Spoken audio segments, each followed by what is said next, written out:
Hi, I watch a ton of movies this June, so let's not waste any more time. I started off this month by rewatching Sam Raimi's Spider-Man. I haven't seen this in a while, and I forget how great it was.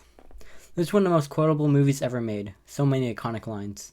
8 out of 10. Another Spider-Man movie I watched was Across the Spider-Verse. It's about saying that this is probably the best looking animated movie ever.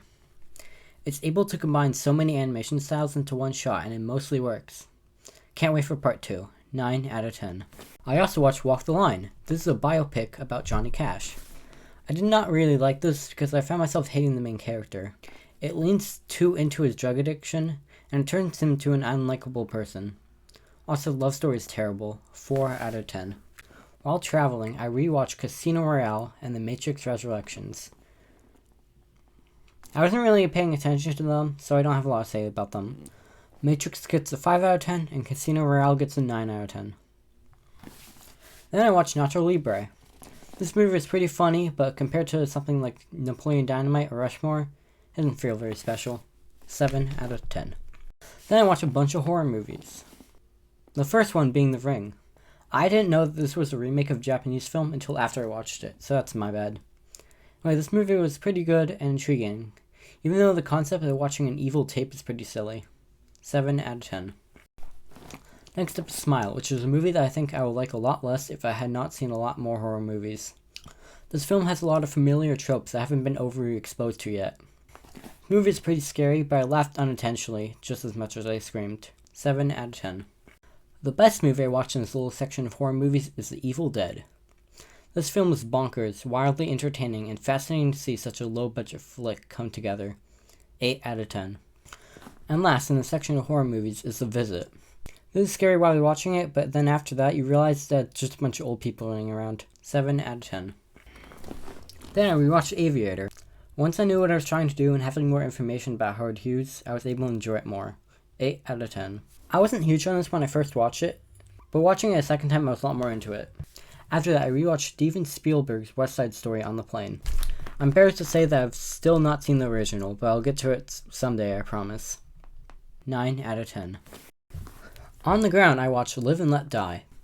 I thought this was a pretty solid Bond flick, but in the middle is one boat chase that is intercut with this random racist cop just messing around.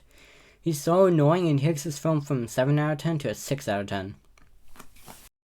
Then I watched Lincoln. A lot of this film is boring and uninteresting, which is a shame because when it's good, it's incredible. The performances are incredible, especially by Tommy Lee Jones. I almost cried at one point. But again, so much of it was dragged down by its boring scenes. 6 out of 10. Another film I saw was Evil Dead 2.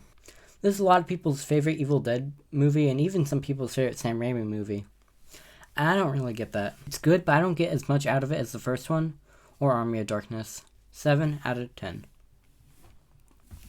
Then I watched The Hunger Games Mockingjay Part 1. All I can remember from this movie is that there was a film crew, and they were filming propaganda videos or something, and then like a hospital blew up or something.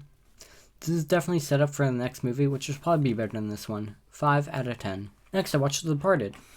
This is a pretty solid undercover cop movie that I think is a little overrated, but I wasn't as big on The Aviator when I first watched it, so maybe I'll like it better on the rewatch. 7 out of 10. After that, I watched Jupiter Ascending, and this is one of the most agonizing, painful movies to sit through ever. There's a lot of terrible stuff in here, but one thing I like to point out is Eddie Redmayne.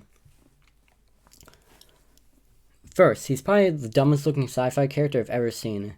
And second, he sounds even dumber because he's whispering all his lines for some reason. 1 out of 10.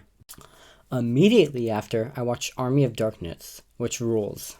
Maybe the last thing I'll expect an Evil Dead movie to go to is having Ash travel back in time to medieval times and rule over the kingdom because he has a gun that he can fight demons with. That's the direction they took things, and it could not be more groovy. 8 out of 10. Then I watched Birds of Prey.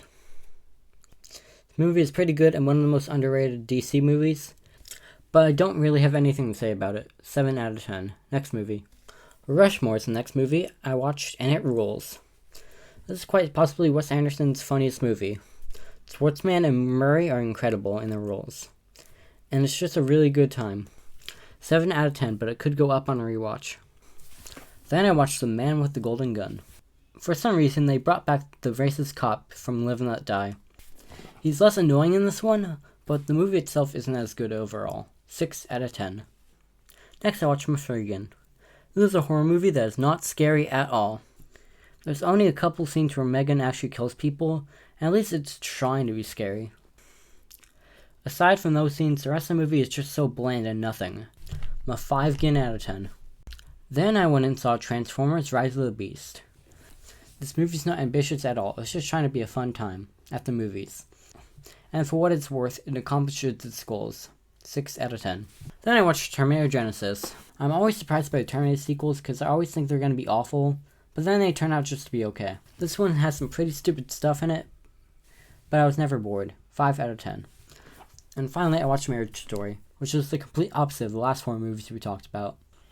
This is an incredible story, the performances were fantastic, and I found it hard to figure out who was right and wrong in this situation. 9 out of 10.